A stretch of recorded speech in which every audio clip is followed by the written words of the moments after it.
Hi guys, मेरा नाम है अपराजिता और आपका evidyarthi.in में बहुत बहुत स्वागत है।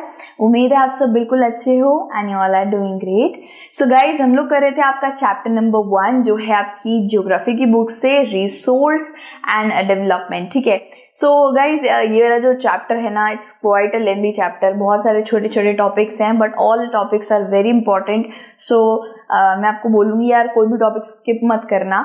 और आज का टॉपिक जो होने वाला है वो है लैंड रिसोर्सेज। ठीक है, ये बिल्कुल यार बिल्कुल ऐसी बात है कि यार जिसके पास लैंड है ना, उसको उसकी वैल्यू नहीं है, और जिसके पास लैंड नहीं है, देखिए वो कैसे तरसता है जमीन के लिए, सपाट धरती के लिए। तो देखा जाए दोस्तों, अगर हमारे को ये जो प्रकृति माँ ने जो ये बहुत बड़ा रिसोर्स दिया है विच इज लैंड, जिसको हम जमीन कहते हैं, जिसके ऊपर हम रोड बनाते हैं, हम खुद चलते हैं, ट्रांसपोर्ट चलाते हैं, अपनी फैक्ट्री बनाते हैं, अपार्टमेंट्स खड़े करते हैं, घर बनाते हैं, खेती करते हैं। तो ये सब चीजें मतलब आप ये कह सकते हो अट मोस्ट इम्पॉर्टेंट रिसोर्स में से आता है लैंड।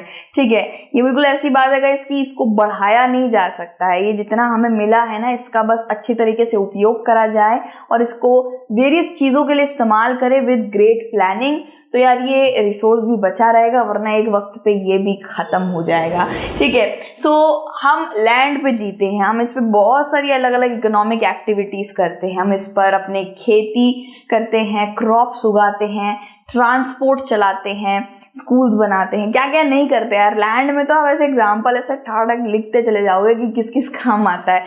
ठीक है, ये हाँ, इस टॉपिक में मुझे यार मन से बोलना था, बहुत ज़्यादा मन था मेरा कि ये जो हमें पृथ्वी में हमने जो जन्म लिया है ना, वो यार सिर्फ और सिर्फ इंसान के लिए नहीं है। पृथ्वी पर ये जो कीड़े मकोड़े, जानवर, पक्षी अगर ये सब घूम रहे हैं ना, तो ये भी भगवान की दया से, भगवान ने ही इनको बनाया है। जैसे हमें बनाया है ना, वैसे उन्हें भी बनाया। तो हमें कोई भी हक नहीं है उनको कुचलने का या उनको मारने का। तो गाइज ये बात जरूर याद रखना गाइज कि ये जो वेजिटेशन, ये जो लैंड हमें मिला है ना, this is for plants, animals and birds के लिए भी है ये चीज। लेकिन इंसान आजकल इन सब चीजों को पीछे छोड़ता चला जा रहा है। वो जीवित है नहीं है, जिंदा है, मार दो, उन्हें फर्क नहीं पड़ता है। इंसान बस अपनी ही ग्रीड को आगे बढ़ाया जा रहा है और चीजों को फालतू में एक्सप्लॉइट कर रहा है। ठीक है, ऐसे बहुत से लोग हैं गाइस जो अच्छा करते हैं, भगवान में विश्वास रखते हैं, प्रकृति माँ का नाश नहीं करते, उसे बढ़ाते हैं। जैसे बहुत से आप में से बहुत से दादा दादी, आपकी मम्मी पापा और आप लोग भी पेड़ का आरोपण करते होंगे। ठीक है, ऐसे महोत्सव, वन महोत्सव, इन सब में पार्टिसिपेट करते होंगे। लेकिन देखा जाए तो ये चीज़ धीरे धीरे क्योंकि खत्म, लुप्त होती चली जा रही है। हमें बस एक है कि यार हाथ में हमारे पैसा हो, आगे एक अच्छी जॉब हो, आगे जाके we get a mansion, luxurious cars, these kind of things are very good यार। लेकिन हम जिस प्रकृति में रह रहे हैं, सांस ले रहे हैं, उसको तो थोड़ा बहुत योगदान दो, या उसको एक तरीके से केयर करना, ये भी हमारी ही ड्यूटी बनती है।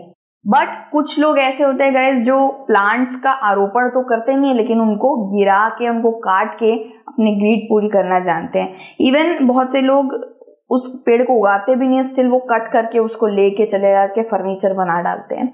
सो गाइस, ये लैंड है ना, ये सबके लिए है। It's for wild life, for vegetation, for plants, animals, ये सबके लिए मौजूद है, not just for only humans.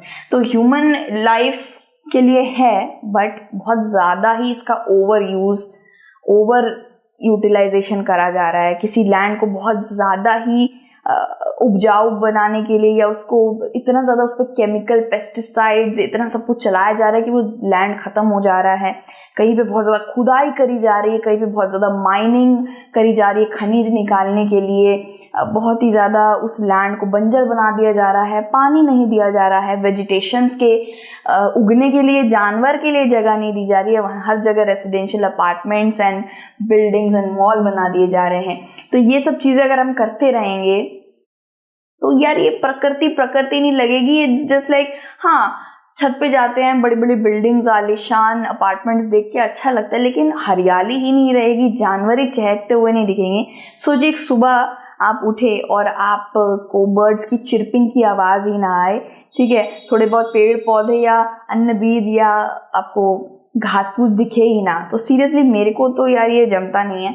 ठीक है, मुझे थोड़ी बहुत हरियाली या नेचर में रहना बहुत पसंद है। ये चीज़ सबसे ज़्यादा एक इंसान को पॉजिटिव बनाती है, और आजकल के इन्वायरमेंट में पॉजिटिविटी नाम की चीज़ सिर्फ और सिर्फ प्रकृति दे रही है, जानवर दे रहे हैं, ठीक है, एंड भगवान। So it is very very important to use the available land for various purpose. इसको विदाउट हार्म करे, विदाउट इसको ओवर यूज करें, हम इसको पर्पसेस के लिए इस्तेमाल कर सकते हैं, लेकिन इसमें प्लानिंग भी ज़रूरी है। एंड गाइज, लैंड की बात हो रही है तो लैंड भी हमारे पृथ्वी पर बड़े अलग अलग तरीके से परसेंटेज में बट रखा है। जैसे कि लैंड जो है, जो प्लेन्स जिसको बोला जाता है, जहाँ पे घास फूस उग रही होती है, सपाट धरती जहाँ पे खेती हो सकती है, जहाँ इंसान का घर बन सकता है, वो प्लेन्स का परसेंटेज है 43%। ठीक है, 43% हो गया प्लेन्स का। अब हम बात करते हैं गाइस माउंटेनियस रीजन। ठीक है, ये पहाड़ वगैरह ये कितना लैंड पे कितना जगह को कवर करते हैं, तो इनका गाइज इनका एक्चुअली मे बी शायद 25% ऐसा कुछ परसेंटेज था।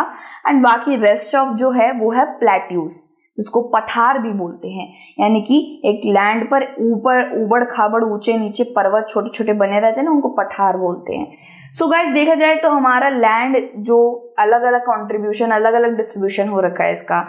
कुछ ऐसे हैं जो प्लेन्स हैं जहाँ एग्रीकल्चर हो सकता है, कुछ ऐसे माउंटेनियस रीजन है जहाँ कोई रह नहीं सकता है, यहाँ पे आप एग्रीकल्चर नहीं कर सकते हैं।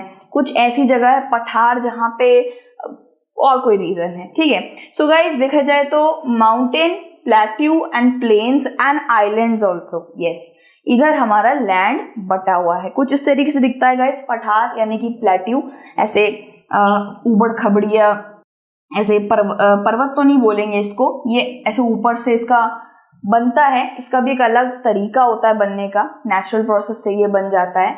एंड ये जो एरिया है इसको बोलते हैं प्लेन्स, जहाँ पे हम खेती करते हैं, अपना घर बना सकते हैं। ठीक है, so and the island also, island यहाँ पे भी आप घर वगैरह बना सकते हो, बट दिस इज लाइक समुद्र के बीच में, और वहाँ पे इतनी ज़्यादा ह्यूमन पॉपुलेशन एग्जिस्ट नहीं कर सकती है। सो यहाँ पे देखिए 43% लैंड प्लेन हमें मिल जाएगा, जहाँ पे आप एग्रीकल्चर कर सकते हो, इंडस्ट्री बना सकते हो, हर तरीके की फैसिलिटी।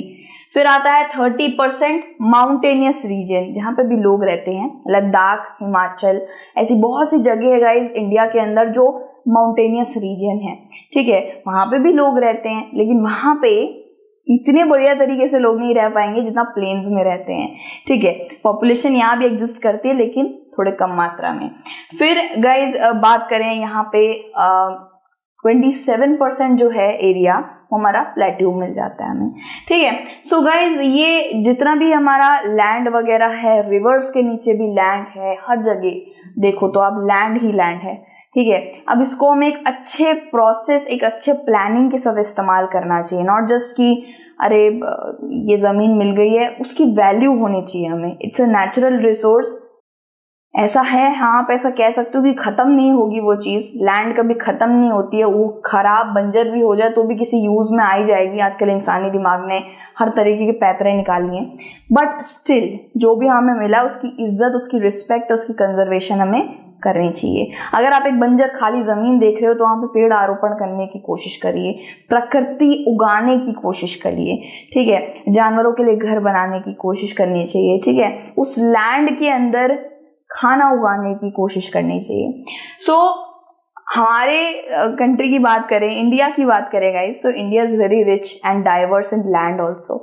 हमारे इंडिया में, हमारा इंडिया आई थिंक टॉप 10 के अंदर आता है सबसे ज़्यादा लैंड वाली कंट्री में से।